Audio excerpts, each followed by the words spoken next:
Приветствуем наших подписчиков и гостей канала Эзотерика для тебя, друзья. Мы вас всех приветствуем в изобилии и достатке. Сегодня в этом видео мы с вами уделим внимание народным приметам на 5 ноября. Поговорим о том, что ни в коем случае нельзя делать в этот день.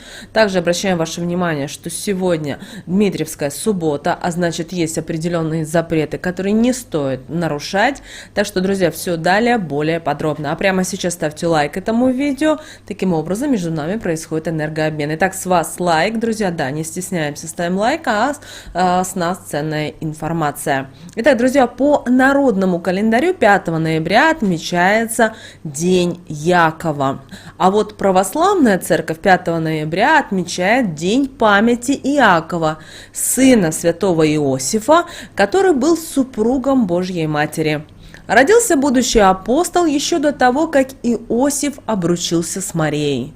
Яков-младший – один из 70 апостолов. Его называли даже братом Господним. Существует много версий происхождения этого прозвища, но самый распространенный нарекли его так, потому что он действительно был двоюродным братом Иисуса Христа. По преданию, при жизни Иисуса Иаков не верил, что Христос является Спасителем, и только после распятия и воскрешения помазанника мнение Иакова изменилось. Иаков стал первым епископом Иерусалима. Умер в возрасте 63 лет. Смерть принял мученическую. Язычники скинули его с крыльца храма, а потом забросали камнями. И, друзья, сегодня 5 ноября у нас с вами Дмитриевская суббота. Это день поминовения усопших. Относится к родительским дням в православии. И в народно-христианской традиции имеет такие названия, как Дмитриева суббота, поминальная суббота, вселенская суббота, еще называют дедовская суббота. В этот день принято поминать усопших, посещать церковь, могилы родных и близких. Поминают своих родственников и всех павших православных воинов. В старину на могилах оставляли угощения. Как правило, это были ритуальные поминальные блюда, без каких-либо изысков, и уж тем более это были не деликатесы. Вареные яйца, пирог, другая выпечка, конфеты, фрукты, сладости, кутья, блины, кисель и так далее. Ну а после богослужения в домах собирались поминальные трапезы. Скатерть на столе желательно было сменить на новую чистую. Ставили дополнительное блюдо с яствами для душ тех, кого поминали. При этом готовили обязательно любимое блюдо ушедшего в иной мир человека, чтобы порадовать усопшего, показать, что о нем точно не забыли.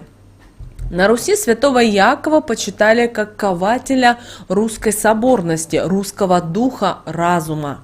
5 ноября была такая традиция закармливать землю от казанского пирога.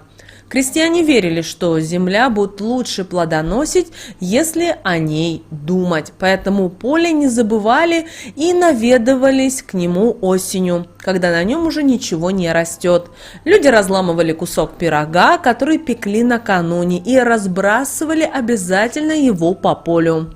А потом ждали, чтобы прилетели зимние птицы, снегири, синицы, чечетки, свиристели и вьюрки, и своим пением успокоили землю. Кроме того, такой ритуал можно провести и для привлечения удачи. Святой Яков считался и покровителем мужчин, выполняющих тяжелую физическую работу, поэтому ему молились о здравии и благополучии. Также в народе этот день еще назвали как гужники, поскольку апостол покровительствовал мужчинам, которые чинили лошадиную сбрую, а также изготавливающим гуж, такую наиважнейшую часть упряжи. Мужчины-нагужник не только занимались починкой лошадиной сбруи, но и плотничали, изготавливали валенки. Женщины же украшали их разными орнаментами, так как именно в этот день обычно валялась пара обуви, которую надевали только на праздники. В старину 5 ноября крестьяне играли в пчелиные игры, суть которых сводилась к подражанию пчелиным звукам и поеданию меда. Чем больше меда съест глава семьи и чем точнее и громче будет подражать пчелиному жужжанию, тем лучше будут роиться пчелы весной и больше меда удастся собрать.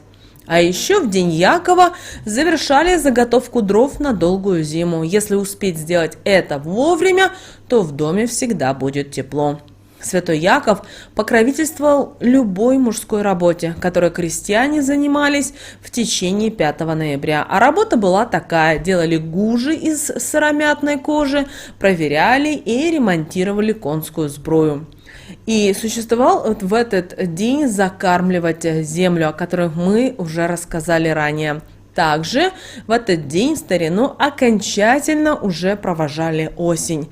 Если падал второй снег, и он был обильным и не таял, то зима обещала быть мягкой, а лето урожайным. Наши предки говорили, что снега надует, хлеба прибудет. Если же выпадал мелкий снег, порошок, то зиму ждали не раньше Матрёниного дня. Также в этот день были определенные запреты, которые наши предки всегда старались выполнять и придерживаться. Поэтому в этот день, 5 ноября, категорически запрещено было заниматься чужими делами. Лучше всего посвятить День Якова себе, решению своих собственных проблем и задач. Как и в любой другой церковный праздник, в этот день нельзя сквернословить, ругаться, конфликтовать, негативно мыслить. Нельзя в этот день и давать деньги в долг, их вам просто не вернут. Также запрещено было ругаться за кого-либо, если речь идет не о родном вам человеке, иначе попадете в какую-то неприятную ситуацию. В этот день запрещалось поручаться за кого-либо, особенно если речь идет не о вашем родном человеке. Иначе так вы можете запятнать свою репутацию и попасть в какую-то передрягу. Также в этот день, 5 ноября, нельзя было пить натощак простую воду. Жизнь станет серой и безрадостной. Нельзя и в этот день отказываться, если вам предлагают попробовать мед или дарят как вариант баночку меда. Также неженатым парням нельзя в этот день было ходить в гости. Чужой дом заберет мужскую силу. Также в этот день нельзя было и отказывать просящим милостыню. Помните, стоит помнить, что суббота является все-таки поминальная 5 ноября. То есть не стоит в этот день все-таки устраивать веселье, вечеринки, петь песни и пускаться в пляс.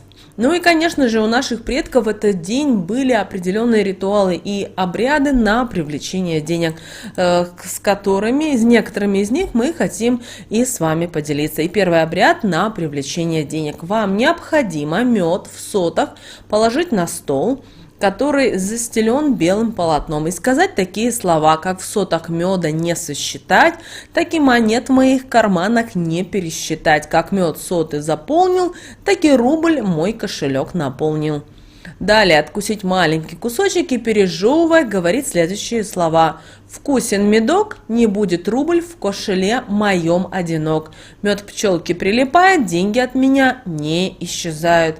И когда будет съедено 12 сот, нужно воск выплюнуть, а после собрать его и расплавить на огне. В полученную массу кинуть 5 монет, скатать в шарики и впихнуть в щель под порогом дома.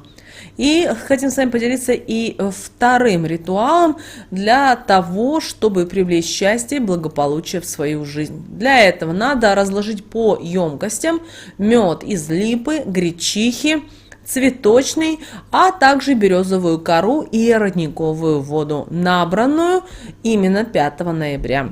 Вечером взять кору и обмазать ее сначала липовым медом, далее приложить к колбу и сказать такие слова: липа цвела, пчелу привлекла, удачу ей свою передала. Она в мед ее положила и мне подарила.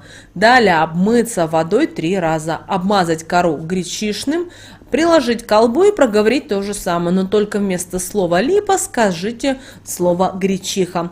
Потом стоит опять обмыться водой. И в 3-й раз нужно намазать кору медом, но уже только цветочными. Приложить к колбу и сказать: цветок на лугу рос, счастье мне через мед принес. Далее умыться, а после 9 раз сбрызнуть себе в лицо, обтереться полотенцем, воду вылить под березку.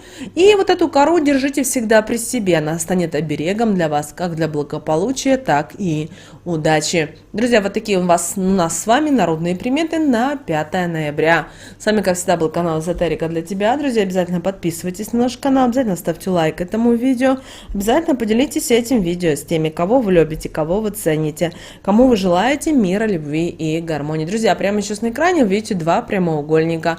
Это следующее рекомендованное видео для вас. Нажимайте на то видео, которое вам на интуитивном уровне понравилось больше, и смотрите. Всех вам благ, друзья, услышимся с вами в следующем видео.